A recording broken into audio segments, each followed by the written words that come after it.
Hi everyone, welcome back to Worth Playing. We're looking at a game called Stasis. It's S-T-A-Z-I-S.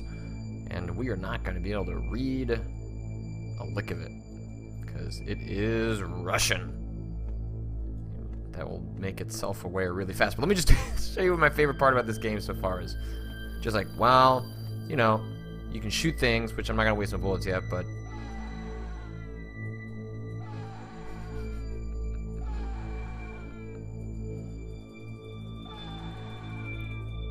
you can just scream. You can... I'm not sure. I mean, you can also run. That uses up that little meter there. Alright. So obviously we can't read this, but I know that it picks up the flashlight. This turns on these lights on and off. Obviously, I think I want them on. So the basis of this game, I've gotten a little bit further than we are now, is trying to maintain your sanity. So you have, like, you know, these different meters that are sort of gauging your bodily awareness or your bodily your biometrics. And it's up to you to try and manage those as you make it through this little section. Like, for example, I walk out here. I believe that's telling me to run. But when I come in here, I'm comforted. Like, everything's cool in here. I know that, okay, well, there's a dead body, so that's bad. But I go out here, and I don't know what's out here. So things are scary. I'm going to walk on through. I'm going to try and keep my cool. Got another dead body. Just gonna keep on running through here, hoping that everything is okay. I haven't played far enough to get why would your sanity go up when you encounter the dead body? That's okay. You know, maybe you should think about that. That seems like you got your priorities not necessarily set straight. Oh, okay, so I got a clip for my weapon. Nice lighting. Oh!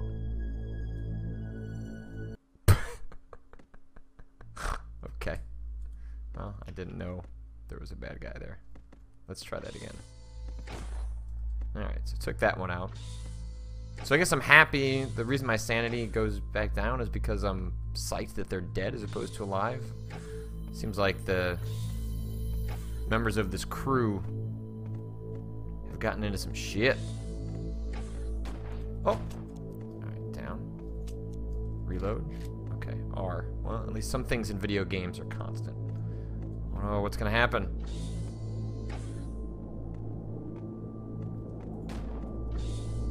Oh, we're happy. They're dead. Oh. Okay, that didn't go well. Maybe not. Maybe I won't go down that path. Seemed like my flashlight went off when I lost the rest of my sanity, but let's maybe just move forward. Why worry about what's to the left of us when we can worry about what's in front of us?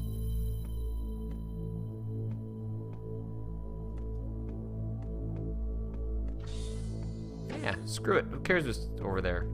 Not me. Got that guy down. Got that guy down. Oh. Well, this game could probably be slightly better balanced in terms of giving you, I don't know, any option. Oh, okay, so that uses the entire clip. It's not like some games where they just let you dump the bullets that you need to.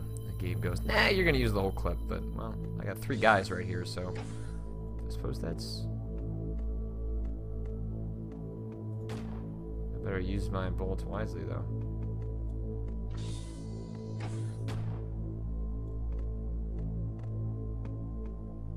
Oh.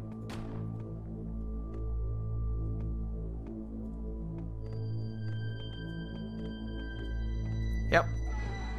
Get away. Oh, this is bad. Oh, I'm gonna lose it.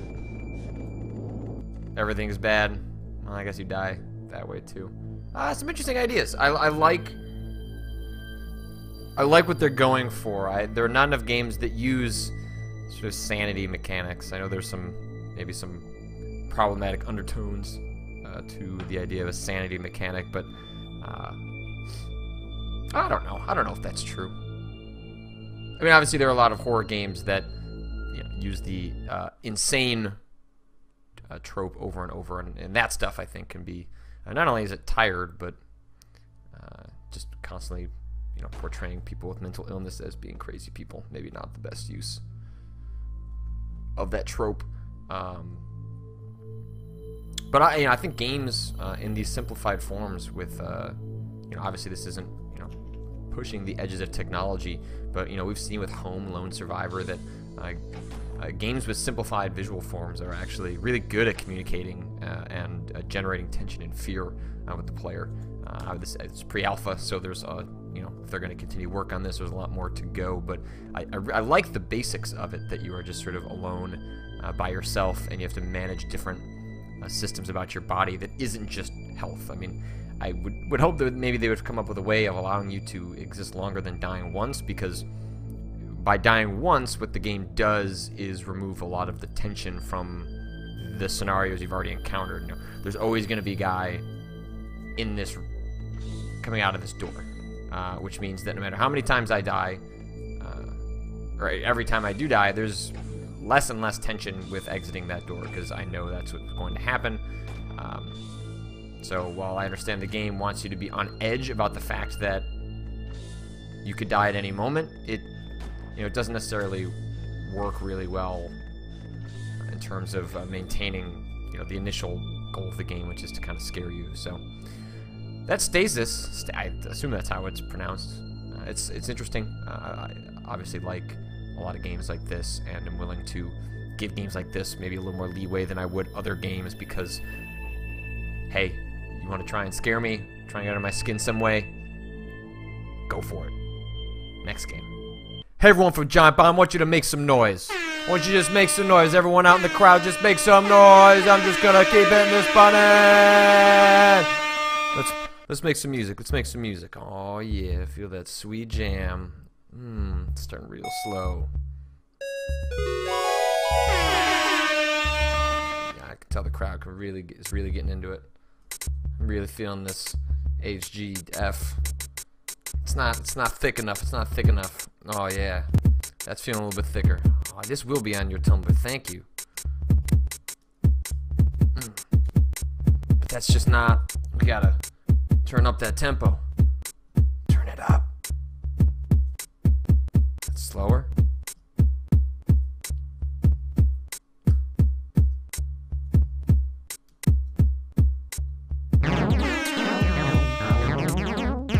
Clearly, I'm really good at creating music. This is actually what I do on weekends. I don't like to tell people about it, but I get a keyboard out. Let's just crank everything up. R, T, Y, U, I, A, S, D, J, Z, X, B.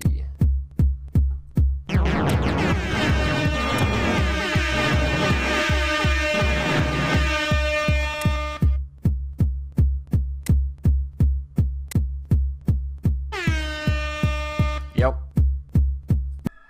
Our next game and final game is another one from the most recent Ludum Dare, where the theme was beneath the surface. And this one, it's a roguelike that starts out extremely creepily. You can really only do these two things. You can attack, and if you kind of double click, it's not super clear what the window is on it, but you can kind of swing back again, and that's it. But obviously things have gone very wrong for all the people who have tried to go the same path that I am. So it's a good thing that I've decided to walk in their footsteps, because if I click outside the little Unity window, then I can't. For some reason, Unity stopped working for me in Chrome. It sounds like because Chrome has disabled plugins for some reason. So I have to do things in Internet Explorer. It's a weird, wild world that we have found ourselves in. Alright. I could take a lot of hits, and I've already taken a couple. It's got a really terrific visual style so far. In some ways, actually, it kind of reminds me of a Hyper Light Drifter. Obviously, I think Hyper Light Drifter looks better, but evokes a similar sense of style, for sure. Kind of difficult to figure out which tile to move on next. Oh, here we go. Seems like I keep kind of just spamming this. He can't quite make it into through my attack window. Oh, we line them both up. Yeah.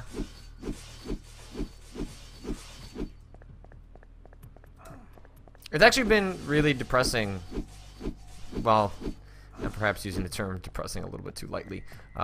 When it comes to Life After Spelunky, I haven't played it in a while. Once I kind of fell off the horse for a couple of weeks, the itch just kind of went away. Although I have been at the Cards Against Humanity office engaging in a fair amount of Spelunky deathmatch. And I think if we bring back Spelunky in any meaningful way, I think it would be a ton of fun to play deathmatch Spelunky with a bunch of folks. Maybe we can do that on the next Unprofessional. No, definitely. Come on. I'm going to be smacked for that one. Super professional insert day of the week that Dave Lang and Max Timken are free. It's not like we're actually going to do one of those next week. In addition to the meetup that we're doing for Giant Bomb. Oh. Hey, buddy. Oh, man. That's a cool looking enemy. Oh, alright. That's... I don't know about that one. I bet that starts me all the way at the beginning. I am sure I don't get to start right back at that enemy. If it is being a true roguelike. That is brutal. That is... wow. Why even fight these guys? Will they keep chasing after me? Yeah. Screw it. I'm just going to keep moving. Yeah, we're doing a Giant Bomb meetup at the Emporium in Chicago next Wednesday. I think like 8 p.m. I just made that up right now. 8 p.m. 8 p.m. on Wednesday. It's kind of a Giant Bomb Chicago meetup soft launch. It's on a Wednesday, which means not everyone can show up, but it does mean that I'm going to do it before I've been in Chicago for a year, which was kind of the... I would have been real sad. Aww. This is really cool, but this is a very difficult video game. What if I just keep running? What if I just say, you know what, screw you guys, why do I need to fight you anyway? Oh, probably because that doesn't open up until I kill him. Alright, well, what if I avoid...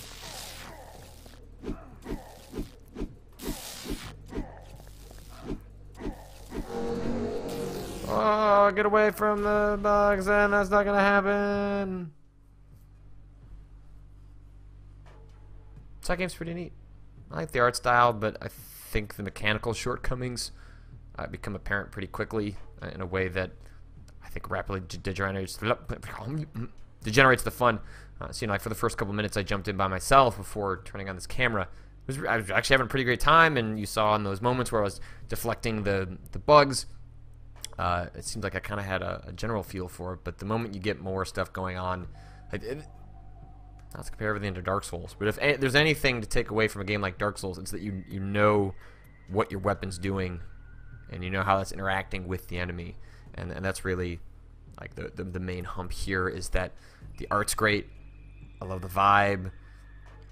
Even if the combat's simple, that's okay. It doesn't have to do more than just one attack if you feel like you have a feel for that one attack, but I don't feel like I have a great sense of that one attack, and so it's actually kind of frustrating when I can't get the timing down. Maybe I could, you know, get a better sense of it if I played more of it, but the game's visuals really go a long way to making that difficult to do. So that's what we're playing for this week. As always, if you want to send me a game, check out, let me know, or email, PM, Tumblr, Twitter, whatever. I will see everyone next weekend. If you're in Chicago, make sure and come to the Giant Bomb Chicago meetup, 8 p.m. at Emporium. It's a barcade. We're going to try and play some Spelunky on the projector there. Hope to see some of you there as well. See ya.